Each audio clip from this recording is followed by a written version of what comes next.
Welcome to Quick Bytes, the lunchtime live stream with your tech integration specialist, Scott Conway.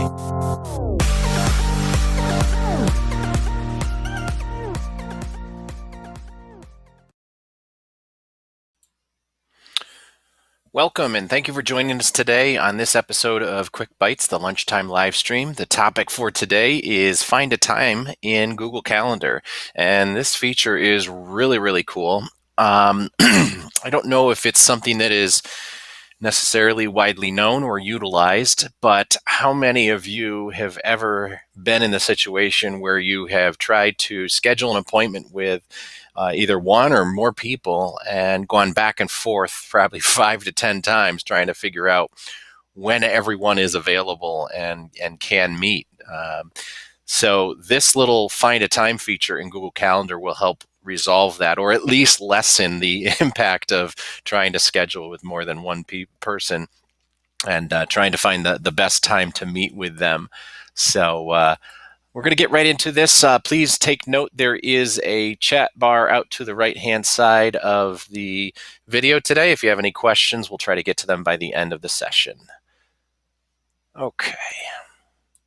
So we are going to go right into Calendar, and I do want to stipulate one disclaimer with this, and that is in order for this to work, you've got to have the access, or you've got to have access to the other person's calendar. So that person or the other people that you're trying to connect with, they do need to kind of share their calendar with the organization.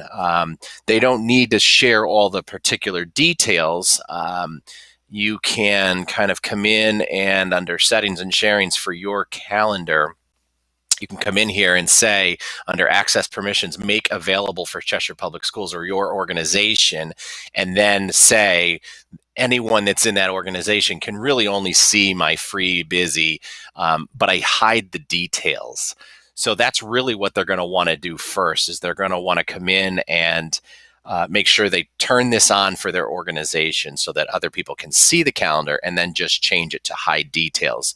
So that means everybody can see my calendar, but they don't see the particulars like you see right now. It'll just be shaded out. And it's either free or busy, and that's all they see. So you don't need to worry about, saying, oh, hey, you got to share your whole calendar with the entire organization and people freaking out about that. It's really not a big issue. Like I showed you, go in to the right of your primary calendar, the one that you're using, click on the 3 dots to the right, settings and sharing, and have them go down and just check off this box, make available for, and your organization would be listed there. And then they can change it to see only free busy and hide the details. So it's really low harm, low risk.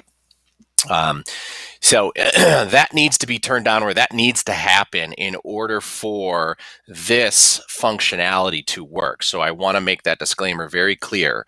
In order for the find a time feature to work, the other person's calendar needs to be shared with you. Now, whether they do that for the entire organization like I just showed you, or they have individually shared their calendar with you, and maybe they choose to show the details, it'll work under those circumstances. If they do not share their calendar out with you or the entire organization, then this feature will not work. So that being said, I'm going to show you how this works. I'm going to use my colleague, Tom, as the counterpart here to find a time. I'm going to take a look at our calendar for today, and I'm just going to double click to start a session or an event.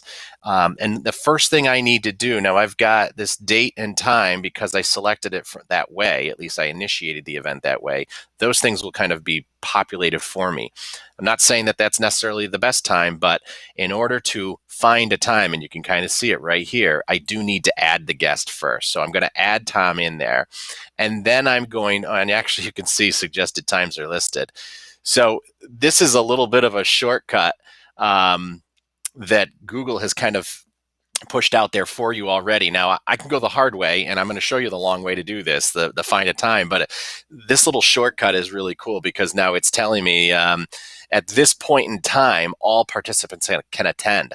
So right off the bat, I don't even need to go any further. Just put all of your guests in there. And the more guests you add, and I'll add a couple more, And let's just see what happens when I click on this. So right now, the only opportunity that all three of us, or four of us, excuse me, have to attend would be this afternoon at 2 p.m. based on the calendars and what's in those other calendars. Not that I necessarily need to see what's going on in their calendars, but their calendar is shared in such a way that it will at least know if they're free or busy. And in this case, for the four of us, the best possible time is 2 o'clock this afternoon. Now, I know not all of us can join at that point in time because I know they're doing other things that they just didn't put on their calendar. So in this regard, I could make this suggestion, but I know personally this is going to come back and they're not going to be able to do it. But I've got at least a great shot at this suggested time working because it's looking in all of their calendars and it's saying, all right, what's available? Now, if I roll some of these people out of here, and let me just remove a couple. Let's see if it changes. So now between the three of us, there's more opportunities. So the three of us could potentially meet on this afternoon or on Monday.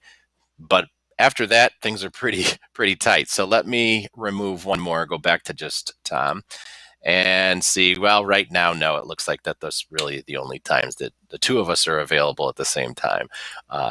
So now I'm going to show you the long way of doing this, the original way. Suggested times works great, but if you want, you can get a little bit more with Find a Time. And it's right up here to the right of event details. You're going to click Find a Time. And if I really want to meet with Tom today, it looks like I can see now my calendar here on the left, his calendar on the right. Now he has shared his calendar with me and I can see his actual event details. And that's based on the way he has shared his calendar with me. Not everybody is going to share their calendar the same way. Other people, if I invited them, might have it just shaded out like you see kind of here in the back end down at the bottom. Now, this is shaded down here because that's outside of our work hours. So we have set our calendar up to kind of shade anything outside of our normal working hours. So it won't include those time frames because it knows we're done. At that point in time in the day, we're no longer working. It won't suggest a time during that time frame. So might be worthwhile for you to go and do that on your calendar and say, here are my work hours on these days, and then the Find a Time will work a little bit more precisely. So I can, right from here, take a look and see, all right, 1 o'clock to 2 o'clock looks good. Maybe I move this down to 2 to 3, and I'm looking across all the calendars. Now, as I add more people to this as guests, and you can see I can do that in the upper right-hand corner here, their calendars will build out vertically for me going to the right, and I'll be able to see all of them. But again, I may not be able to see their details. I might just see whether they're free or busy.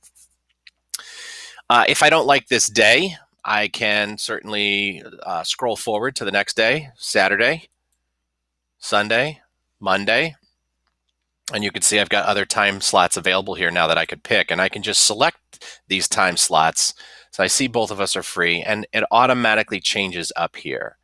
So as I move forward, you'll see that I could maybe make a suggestion from 9:30 to 10:30. So this Find a Time feature is really nice if you're trying to at least get a fair shot at reducing the amount of back and forth it takes to schedule a meeting between one or more people. And the more people you add to this meeting as a guest, the more difficult it will become to actually schedule that meeting when everyone is available. So using this Find a Time is a nice little peek into the future, into everyone else's calendar.